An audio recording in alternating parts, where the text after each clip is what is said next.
ஒவ்வொரு மாதம் 4ஆம் தேதி நம்மளோட தமிழ்நாட்டு அரசியல் களத்தில் புது புது மெகா ட்விஸ்டர்ஸ் வந்து தான் இருக்கு. அது மாதிரி இப்போ வந்த ட்விஸ்ட் என்னன்னா, அண்ணாமலை அவர்கள் பிஜேபி கட்சியிலேருந்து விலகி தன்னோட புதிய அரசியல் கட்சியை ஆரம்பிச்சிருக்காரு. Welcome to the show of Pulse Point. இந்த மாதிரி இன்ஃபர்மேட்டிவான கண்டென்ட் எடுத்துகிட்டு வர என்ன ஃபாலோ பண்ணிக்கோங்க. அப்படியே அந்த மறக்காமல் அந்த சப்ஸ்கிரைப் மட்டும்.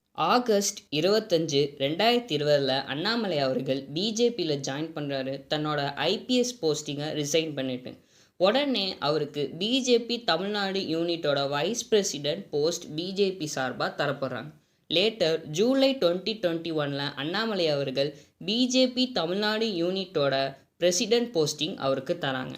இந்த ஷார்ட் பீரியட் ஆஃப் டைமில் அண்ணாமலை வந்து ஒரு நல்ல லீடராக எமர்ஜ் ஆகிட்டே இருந்திருக்கார். ஏப்ரல் 2025 அண்ணாமலை அவர்கள் பிஜேபி தமிழ்நாடு யூனிட்டோட பிரசிடென்ட் போஸ்டிங்லேருந்து ஸ்டெப் டவுன் ஆனார். இப்போ நடந்து முடிஞ்ச சட்டமன்ற தேர்தலில் கூட அவர் பார்ட்டிசிபேட் பண்ணிக்கல, எந்த தொகுதியிலையும் அவர் நிற்கலை.